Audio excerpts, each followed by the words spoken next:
Hi everyone, my name is Rifkiana Hairani, and in this video, I will explain to you about what is descriptive text.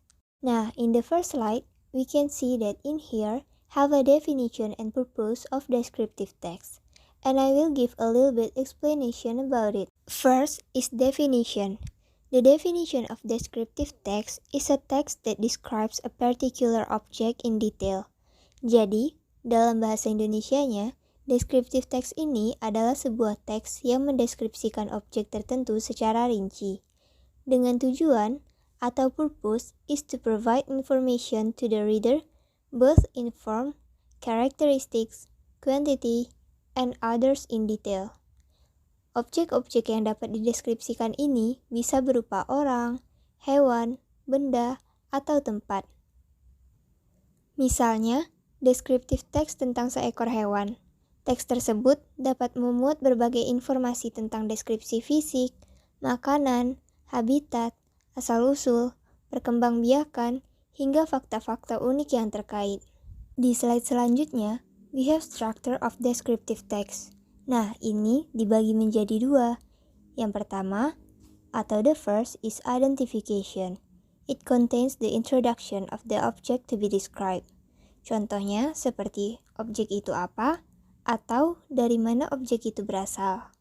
Sedangkan bagian kedua, atau description, it contains a more specific description of the object being described, atau berisi penjelasan yang lebih spesifik dari objek yang sedang dideskripsikan. Nah, di bagian ini, kalian bisa menjelaskan tentang penampilan maupun kepribadian dari objek tersebut. Di slide keempat ini, ada language features atau kaidah kebahasaan yang digunakan dalam descriptive text. Yang pertama, ada adjective. An adjective is a word that modifies or describes a noun or pronoun.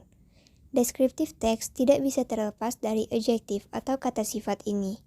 Saat mendeskripsikan suatu objek, kita pasti menggunakan kata sifat seperti pretty, handsome, best, better, long, smart, friendly, dan lain-lainnya.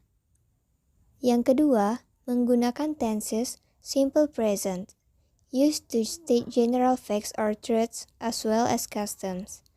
Saat mendeskripsikan suatu objek, kita akan menggunakan tenses jenis ini karena apa yang kita jabarkan dari objek tersebut adalah fakta. Yang terakhir, yaitu adverb of frequency, kata keterangan yang berguna untuk menunjukkan seberapa sering suatu kegiatan dilakukan.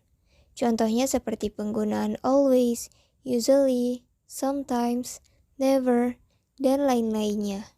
Now, on this slide, I have prepared an example of descriptive text. You can read it, and you can see that the first paragraph is part of the identification, and the second paragraph is part of description. Okay, we have finished our learning material in this video.